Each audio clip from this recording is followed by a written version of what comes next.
Welcome back to another Yes You Can Build It series, this time featuring a $500 gaming PC build. So as it sounds, we are going to be targeting $500 as our budget, and we're going to be hunting down parts to build up a $500 gaming PC. Hopefully in the end, it's also a good usable example that you can model a build off of, and that is the idea of what this whole series is about, being yes you can. So let's go.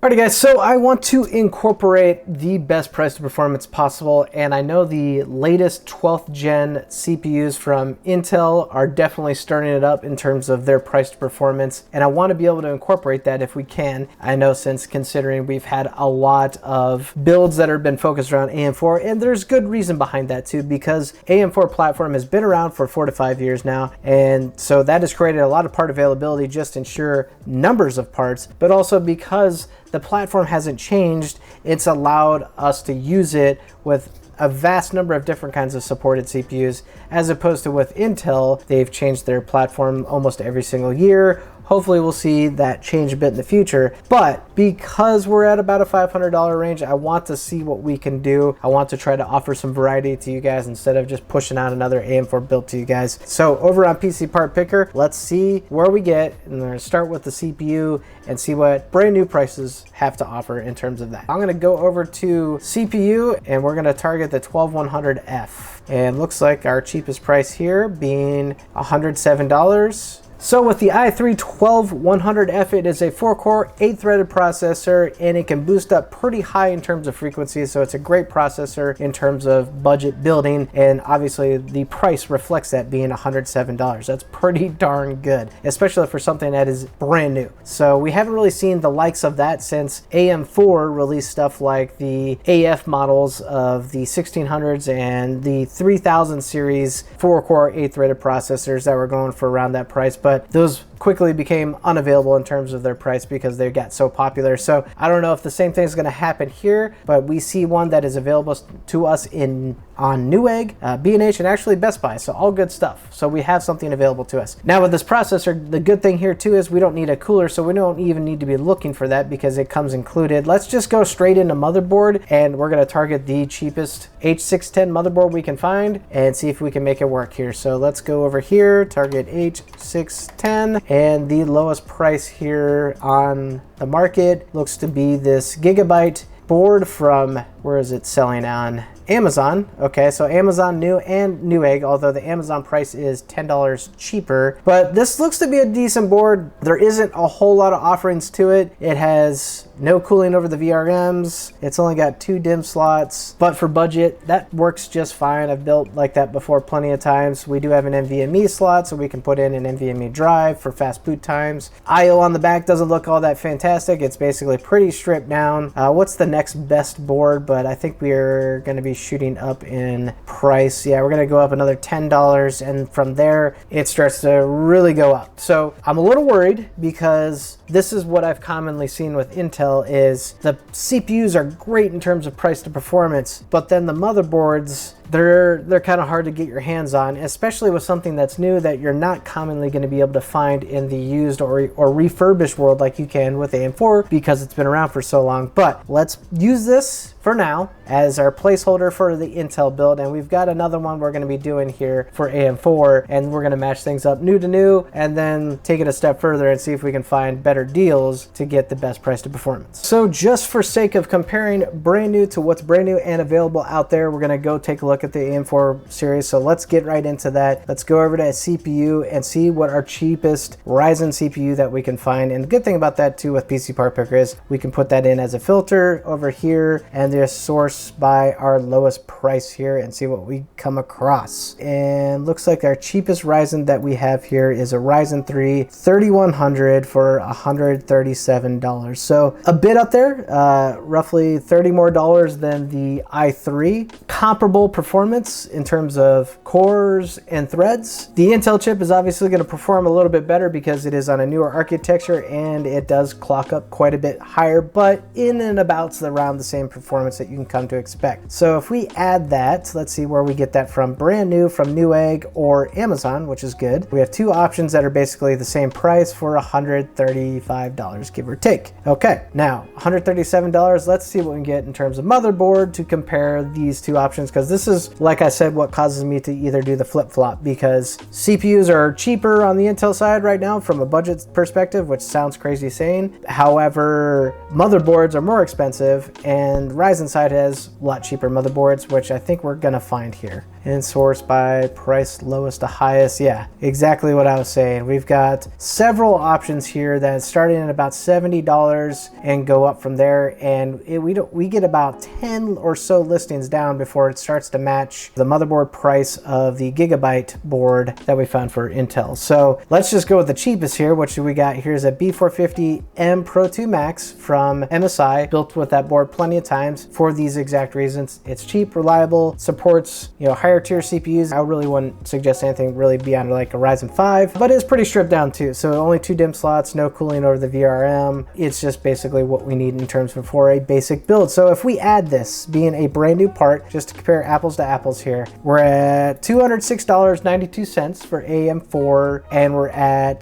$197 for Intel. So basically a wash in terms of price, though the performance is definitely going to be there on the Intel side, only because of the newer architecture and the clock speeds. However, we are also on a very stripped down motherboard. Even though this AM4 motherboard is considerably stripped down, we can take a Ryzen 5 and throw it in here and do some overclocking. We have unlocked features available to us, whereas with Intel, you're stuck with an H610 board. So although it will support other CPUs, the thing that stinks about Intel is, and I hate that they do this, is the fact that they basically lock in very basic features on their motherboards and force you to buy their Z series boards if you want to do some overclocking and get some free performance. So I kind of don't like that. I really wish they kind of took like the AMD route with their new stuff. For someone like me who's a budget builder and a tinkerer of nature, I like to be able to overclock to get the max amount of my dollar out of what I'm purchasing. So consider that. If you're not looking to overclock, then the Intel route is probably the better route for you guys. Now it all remains to be seen though, can we continue to keep the builds aligned in price, and can we actually fall within $500? Because what I'm worried about here is the fact that even though we've identified like-to-like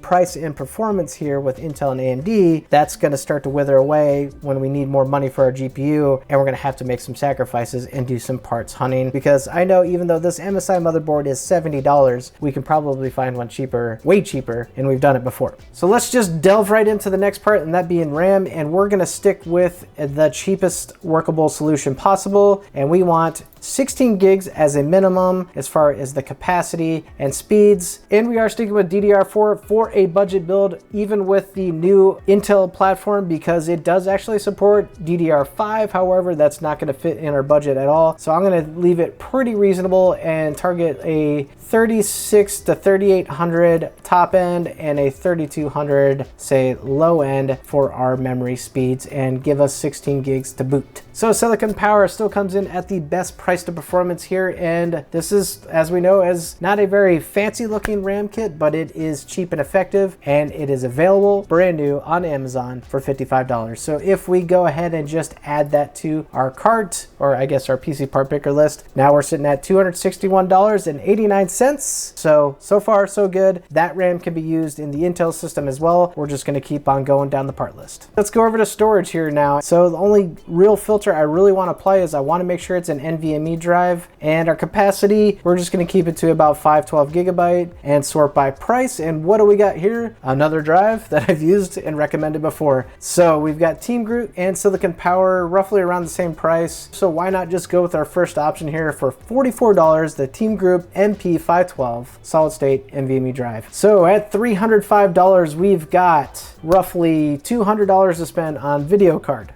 case, and power supply. This is simply where we're not going to find a video card for $200. It's just not going to happen. We can try, we can see what we can stumble into, but this is where we're going to have to get crafty with our part hunting. And this might be also where, since we are getting crafty, we might have to make some changes in terms of what we're actually going to be buying. Maybe that being a motherboard that we have to go back and find a cheaper option. But we'll see. Let's see where we go. So just for fun, I'm just curious because I really haven't looked at the GPU market in its kind of native state in a while. I'm just curious what's the cheapest thing we can buy out there right now. And I just went to PC Part Picker and searched GPUs and just piped in the lowest possible. Yeah, it's obviously coming up with basically trash cards. I don't want to have to recommend something like this. So this is actually a new card, the 6400s from AMD, and they've gotten just ripped on in terms of their price to performance. I mean, you can say, yeah, it's the cheapest video card out there. Remember, we only have $200 to spend, and this one, even being what it is, technically a 4 gig card, man, this is just like $150 for this. This is like, I wouldn't give $20 for this. I'm sorry. I'm not going to do that to you guys. But this is where we're heading, though. You can see what we're doing here is the fact that nothing's really going to be very good to go after. Oh, here we go. This one at least looks better. It's a 6400 from ASRock. This is the only picture we have.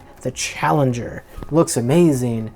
What is the price, though? $170. For something that is extremely gimped in performance in terms of what it has to offer. So we keep going up the stack here. We're gonna get into the realm of cards that perform that are way too expensive. So as you can see, we're not really doing too well. I mean, even like 1050 Ti's are going for near $200, and those barely outperform, I would say, a 6400. Maybe they don't. I don't even know, but I don't wanna make that recommendation. So we're gonna have to get crafty. We're gonna have to go find something that meets our budget, and that means either taken to Amazon Warehouse, used markets, eBay, etc. We've done it before, we can do it again. All right, guys, so we're over on Amazon Warehouse now. We're gonna really cross our fingers in terms of trying to find something. I have my doubts in terms of that. We'll see what we get. Want to see what is in the Amazon Warehouse that can be a good trusted part and slightly outperform the $400 build that we did last month or so. So in that build, we had an RX 560. Let's see if we can find an RX 570, because that is quite a bit better of a performer in terms of GPU considerably, and not looking fantastic. It looks like I mean, here is one. Okay, so this is from MSI.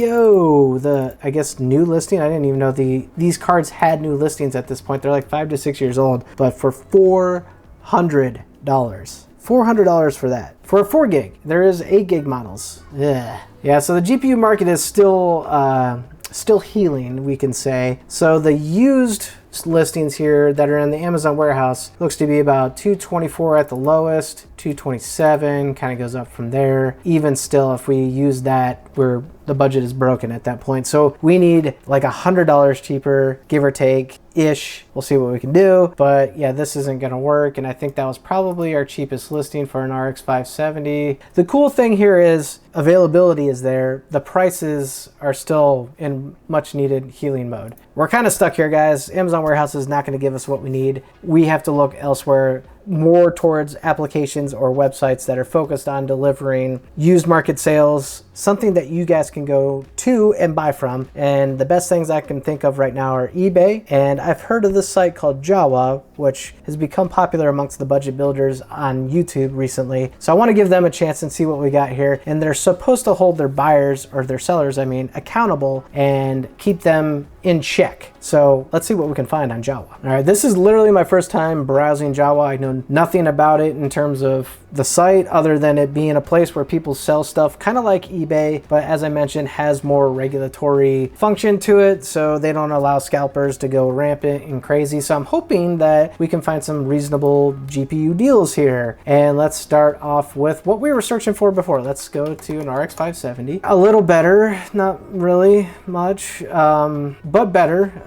I'd like to see these Power Color and Red Dragon cards going for $180. Oh, those are all sold. Why is it pulling up sold listings? So I guess there's only one available. Interesting. I don't know if that's how it works, so you can kind of see some past history easily, but this one for $213, used a month. Yeah, I wouldn't say your asking price is crazy outrageous, but that's just not going to fit the bill for our budget build. Let's just, for giggles, look at 580 prices just to see. Heck yeah, I'd rather pay. Wow, actually this is way better. Okay, so here's an RX 580 for cheaper, and that's a much better performing card. Interesting. Okay, so that could be an option, but that's still really up there in terms of price. Let's see, what else do we got here? All these other things are sold, so that's pretty fair. I wonder actually if we just go to categories, can we just search by like lowest? Let's just GPU search. Okay, here's all GPUs.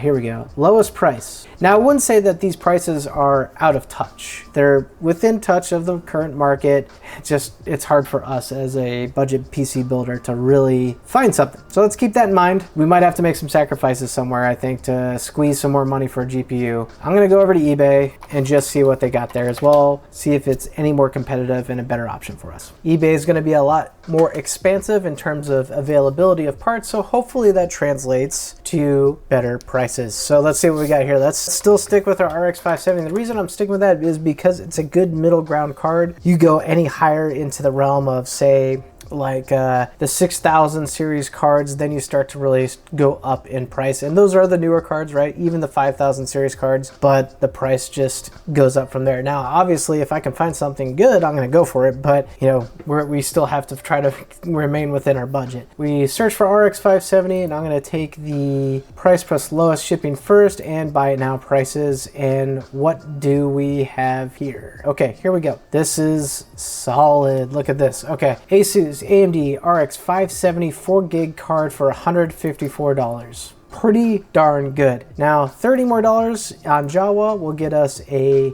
RX 580, but does that justify spending $30 more? This is a very good listing, and I haven't seen RX 570s even available for like $300, let alone in quite a while. So this is awesome to see this. I'm really wanting to stick to this, so we'll see what else we come across, and maybe we can find some cheaper options that we can go with that give us just a slight less performance edge. From here going on up, so this is actually really good to see. Look how many listings there are. Okay, this is parts only. Got to be careful. Someone charging $160 for parts only, so be careful guys, but there's a lot of listings, so this is looking good. Okay, let's do some math here. If we go back to PC Part Picker and video card, we got $305 total. So let's go over to our Excel document and do some figures here working, because if we add $150 here, that means we only got $50 left for case and power supply, which is going to be impossible to do. If we total all that up, we're sitting at $461. Yeah, that's gonna be tough to find a power supply and a case for $39. So we've got to make some sacrifices, even if we went with the Intel route. This is again the newest, cheapest prices with Intel, and I think the difference is only like 10 bucks. Yeah, so we're at $452. So even still, you cannot find power supply and case for $48. So on both builds, whether it be Intel or AMD, we have to go make a used part sacrifice here. So this is where AM4 is going to shine. AM4 is going to have a lot more part availability, because we can go from old generation to new on the same B450 platform, versus with Intel, the last 2 generations, maybe even 3, so 10, 11, and 12 series have had pretty good performing i3s. Obviously, the best i3 right now is the 12100. We would have to do some digging on price to see if we can get a comparable price, or honestly, since we would be going older, we would want cheaper, and we need cheaper. So let's stick on eBay for now. Let's go check out some Ryzen 3 listings. Let's see if we can find just a Ryzen 3 3100, which we've already secured, which we've already found that we can at least get new, but let's see if we can get a cheap used part listing on eBay. Boom. We found one for $112, and actually looks like this is new. Yeah, they're even showing the sticker is being completely untampered with. This is a brand new CPU for $25 less than the original listing. So what if we go in and adjust that? So we're saying this is $112 now. So where does that bring our total to? $435. So we now have $65 to work with. We're getting close in terms of our part pricing, so that way we can finish it off, but I think we can squeeze some more guys. I know we've seen AM4 motherboards cheaper than $69/$70, so let's see if we can find something as well. Let's actually go back to Jawa too, just to see what listings they have and see if a B450 motherboard has better listings here. Well, there's been a lot sold. I really like the fact that this guy, I mean, I would have gobbled this up immediately. This guy sold this board for 40 bucks, and it's the Wi-Fi version of the Gigabyte DS3H. So yeah, that definitely commands like a new price of around $70 or so. So that's solid. The only problem is Jawa doesn't have a lot of listings, and the ones mostly that I'm coming across are sold listings. So, I mean, it seems like Jawa's kind of niche to you and I. People like PC builders, part flippers, PC flippers, you know, whatever. So there is less of a target market than there would be for just bulk resellers or e-waste companies that are getting rid of stuff that they would just sell on eBay. So that's why eBay has always been a good resource for us. So let's go back to eBay and type B450 motherboard. Gigabyte DS3H Wi-Fi, nice. This one is going for $52. That's pretty solid. And he's got multiple, it looks like, which kind of makes me want to just buy all of them. But let's just make sure everything's good here. There's no reviews on this person. However, with eBay, you have a lot of good buyer protections, as I've always said. This looks like a technical reseller of stuff here. So 100% stamp, 100 product with confidence, blah, blah, blah. For 50 bucks, I think it's worth taking a risk on buying any part, really, for that matter, as long as you know that you can somewhat trust it. So let's say we go with this. Now we're sitting at $52. Let's go readjust here. So now we got 52. So CPU for 112 and motherboard now for $52. We're sitting on $418 for case and power supply. We've got $82 left. Let's see what we can further get on eBay and also possibly Jawa, because we've only looked at GPUs and motherboards on Jawa, and there might be some other things to look for. So let's just go look at, I'm just going in full just easy mode searching on Jawa. At least I think I am. All right, CPUs. I want to look at just Ryzen CPUs at the cheapest level. I'm just going to type in Ryzen. Okay. Ooh, 1600 AF for $85. It just popped up. Okay, that's really good. Nice. Okay guys, this is a really good buy, like really good buy. I would buy this over the 3100 just because it has more cores and performs like a 2600, which is just one generation behind. This guy's selling this Ryzen 5 1600 AF, and we made sure to see the AF in the serial number there for $85. Basically what it was brand new. However, those things never really went $85 brand new. Okay, finally Jawa to the rescue here. There isn't many more CPUs though here, like not a lot at all. Let's see though, let's compare what eBay has to offer. So far, eBay's been pretty good to us. So Ryzen 5 1600. Okay, let's see what we got here. This guy, here's another one of these resellers that's just got loads of CPUs, which is never a bad thing to buy from. Let's see what they got for Ryzen 5 1600s. $96. But that is a AE SKU, so a little bit less performing in nature. And that's probably one of the cheaper prices that I've seen in a while. Although obviously the Jawa price is very niche in its own because it's just one seller. So we kind of want to get an idea of what it's commonly going for. And then you got one-off sellers like this, selling it for $92. Let's just call it $105 for a Ryzen 5 1600 or 1600 AF plus cooler. Brings the price down another 10 bucks. If you go brand new, you can get a Ryzen 3 3100 for $135,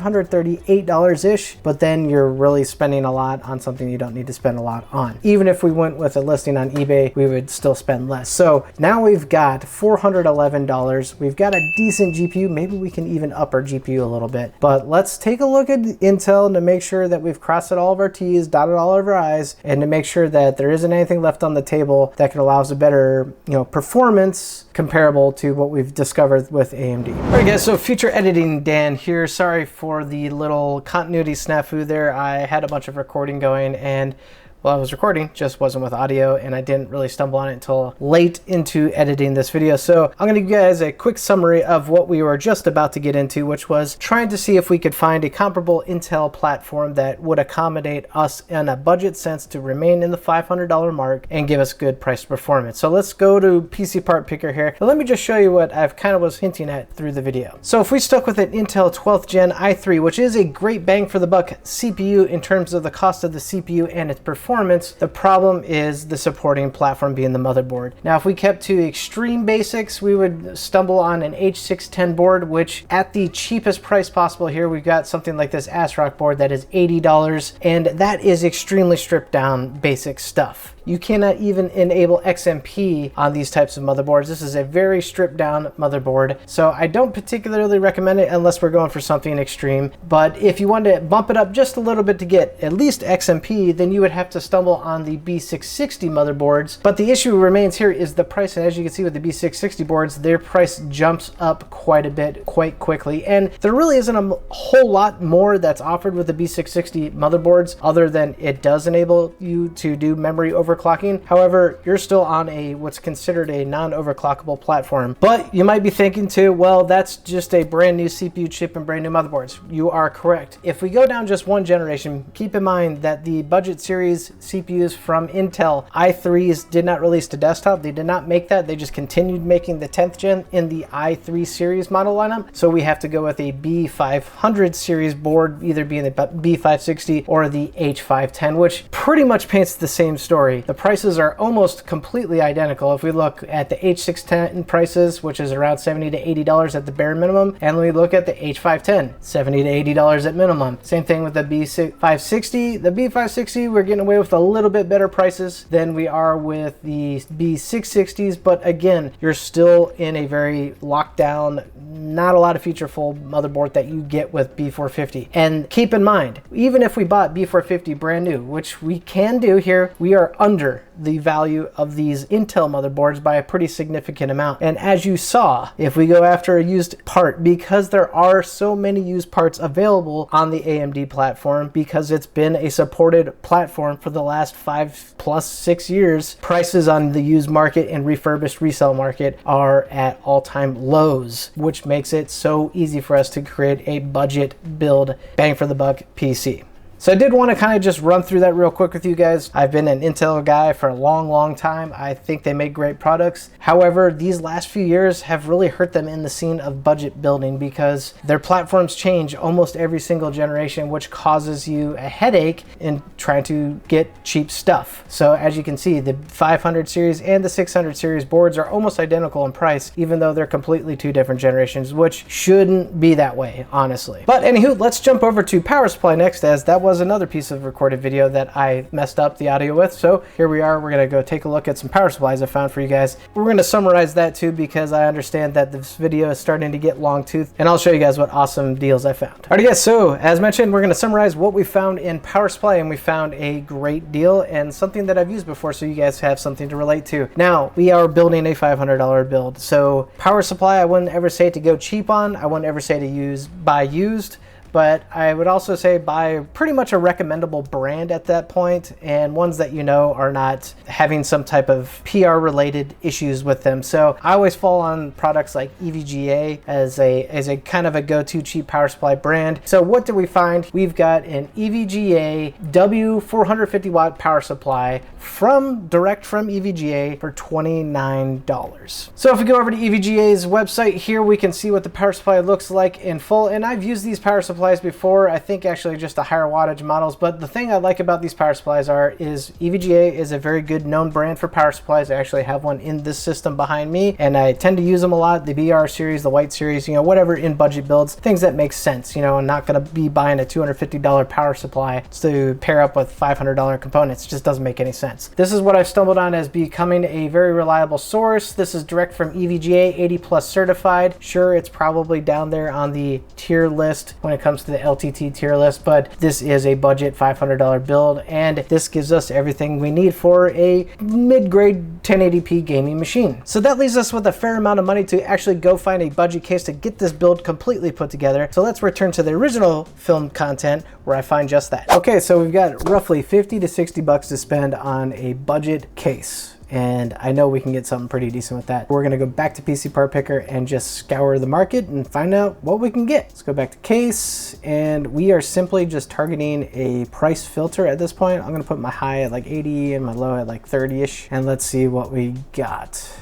Some weird ones, obviously, at the very beginning here. All right, so one of my buddies, Pinky Tech, used this case recently, and you could populate it with some fans later to make it look fancy. That looks actually pretty darn good. I like that. I think I want to settle on this case. $56. So where does that put us if we do that? Let's put that in here and see where we are at with total price. Add it all up, $498. Beautiful, we did it. Alrighty guys, so $500 build, as you can see, can be swung a couple different ways, and with some variation, we can definitely, as you can see, hone in that $500 price. And that's what we'll be doing next here in the next up and coming videos, is building and benchmarking this build at a $500 budget range. Though if you don't quite have $500 to spend, then I've got you covered in this video here where we put together a $400 build, or if you got a little bit more to spend, I got you covered in this video here where we put together a $600 build. Thanks for tuning into this one though, guys. Appreciate your time, and I'll catch you guys in the next one.